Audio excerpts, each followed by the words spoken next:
नमस्कार, हम आप लोगों को क्रोमाटून ऐप के लिए कैरेक्टर बनाना सिखा रहे हैं।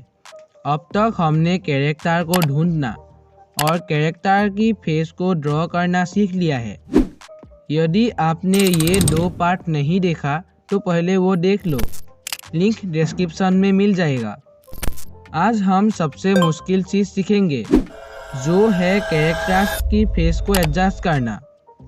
ये टॉपिक थोड़ा सा बड़ा टॉपिक है, तो मैं थोड़ा सा स्लोली बोलूँगा। आप चाहो तो वीडियो को फास्ट करके देख सकते हैं।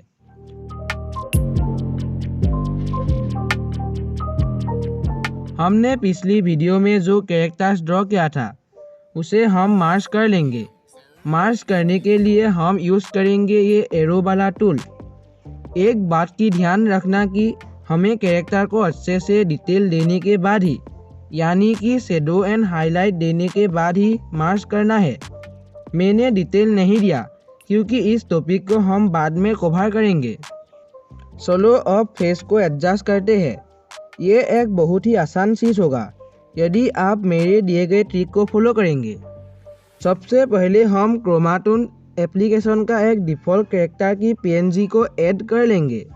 ये कैरेक्टर की पीएनजी मैं आपको प्रोवाइड कर दूंगा, इसका लिंक डिस्क्रिप्शन में है।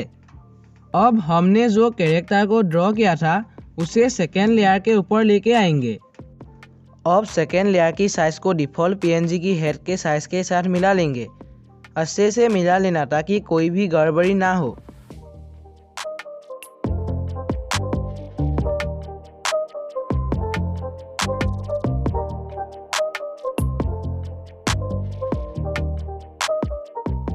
अब इसकी ओपेसिटी को 50% तक ले आओ और इसकी एक डुप्लीकेट लेयर बना लो। इस डुप्लीकेट लेयर की नाम है लेयर 3। अब लेयर 3 के साइज वाली ऑप्शन में क्लिक करो। इस साइज वाली ऑप्शन का असली नाम है मूव लेयर। तो हाँ, मूव लेयर में क्लिक करो और आपके सामने एक ऐसा चार्ट आ जाएगा। अब कुछ भी मत करना। आगे की प्रोसेस को जानने से पहले एक चीज़ जानना बहुत ज़रूरी है।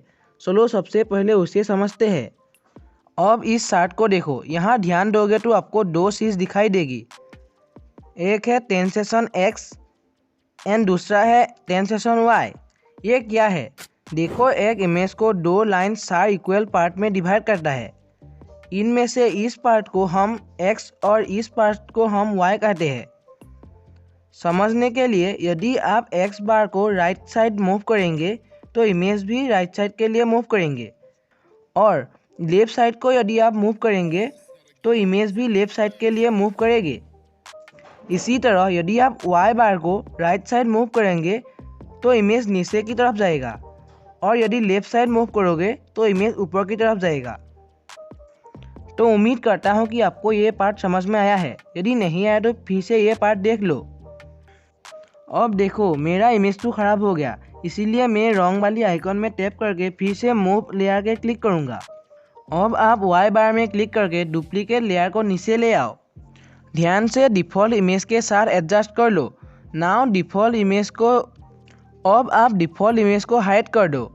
सेकेंड लेयर की इन्वर्ट कलर में क्लिक करके इनेबल कर दो।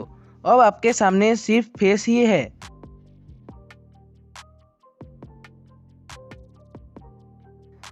अब इसे सेव एज ट्रांसपेरेंट पीएनजी करके सेव कर लो।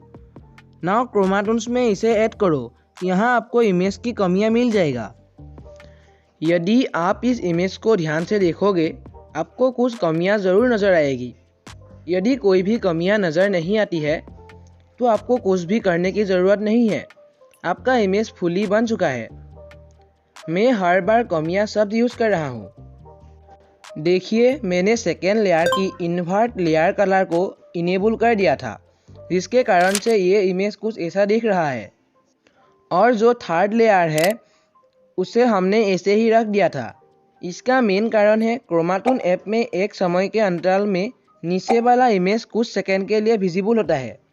जब यह इमेज विजिबल होता है तब ये इमेज नीचे वाली इमेज के साथ मिल जाना चाहिए, लेकिन मिल जाती नहीं है। अब मेरी वाली कैरेक्टर में ये इमेज थोड़ा सा लेफ्ट साइड की ओर है। इसे मिलाना है तो मुझे इस इमेज को राइट साइड की ओर लाना पड़ेगा। ऐसे ही इमेज को राइट लेफ्ट अप डाउन करके एडजस्ट करने की प्रक्रिया को कैरेक्टर फेस एडजस्टमेंट बोला जाता है। अब मेरी वाली इमेज लेफ्ट साइड की ओर है, मुझे राइट साइड लाना है। अब IBS पेंट में आके इमेज को हम राइट साइड लाएंगे। इसके लिए थर्ड लेयर की मूव लेयर में क्लिक करो। इसे राइट साइड लाने के लिए X बार की प्लस वाली ऑप्शन में 3 बार क्लिक करूँगा। ऐसा नहीं है कि आपको भी 3 बार क्लिक करना पड़ेगा, यह निर्भर करेगा आपकी इमेज कितनी दूर है। तो मैंने 3 बार क्लिक करके इमेज को सेव करके क्रोमाटून में ऐड किया है। देखो इमेज अब रेडी है, इस पर और कोई कमियां नहीं है। ऐसा इसीलिए क्योंकि मेरे को कैरेक्टर बना के एक्सपीरियंस हो गया है, जिसके कारण मुझे पता चल जाता है कि कितनी बार मुझे टैप करना होगा। यानी कि मुझे कमियां देखकर ही पता चल जाता है कि मुझे इमेज को कितनी राइट लेना पड़ेगा या फिर कितनी लेफ्ट लेना पड़ेगा। ये चीज़ ऊपर और नीचे लाने में भी हो सकती है। तो आपको बना के भी आपको भी ऐसे ही एक्सपीरियंस हो जाएगा यदि आप बहुत सारे कैरेक्टर को बनाओगे। देखो मेरा इमेज मैंने 3 बार टैप किया और फुली फिट हो गया, लेकिन आपकी नहीं भी हो सकती है।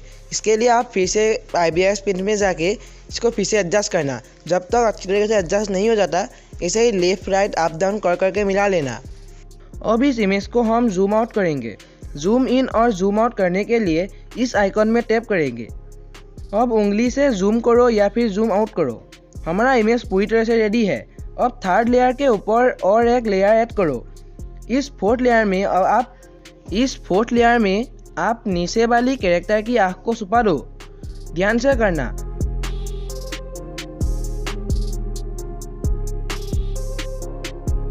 अब आप थर्ड लेयर को हाइड कर दो और फोर्थ लेयर की अल्फा लॉक को इनेबल कर दो। ब्रश की साइज को छोटा करके ब्लैक कलर सिलेक्ट करना और ऐसे हल्का हल्का कलर कर देना और थर्ड लेयर को विजिबल कर दो। इस फेस वाली इमेज को सेव एज ट्रांसपेरेंट PNG करके सेव करो। कैरेक्टर क्रोमाटून में ऐड करने पर फाइनल लुक कुछ ऐसा आएगा। यदि आप वीडियो को अंत तक देखा तो आपको बहुत बहुत धन्यवाद।